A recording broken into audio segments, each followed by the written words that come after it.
ভেঙে টুকরা টুকরা করে মুখামুখি লাগিয়ে রেখেছিল। যে দেশের জনগণ ঐক্যবদ্ধ থাকতে পারে না, সে দেশের মানুষ মাথা সোজা করে সম্মানের সাথে বিশ্বের দরবারে দাঁড়াতেও পারে।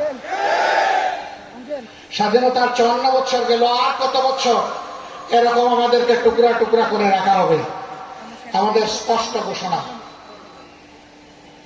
আমরা কোনো মেজরিটি এবং মাইনরিটি মানি না, আমরা সবাই মিলে ইউনিটি, একটাই জাতি আমরা।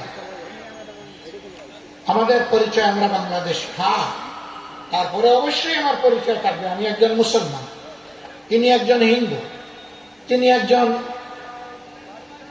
বৌদ্ধ, হয়তো আরেকজন খ্রিস্টান।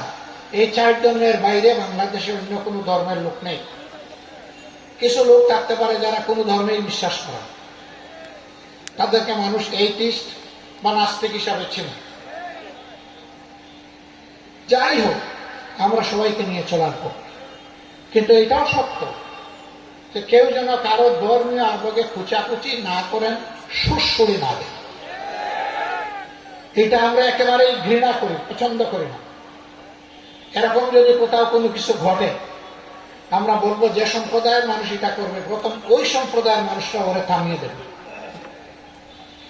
সম্প্রতি আমরা দেখেছি এরকম একটা ঘটনা ঘটেছে পটুয়াখালীতে।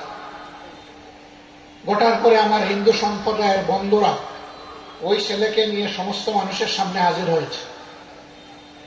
হাজির হয়ে বলেছেন, আপনারা যে শাস্তি চান ওই শাস্তি দেওয়ার জন্য আমরা তাকে আজকে নিয়ে এসেছি।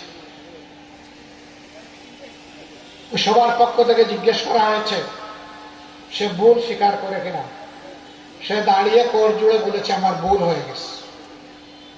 তাকে জিজ্ঞেস করা হয়েছে এই জন্য তুমি অনুতপ্ত কিনা।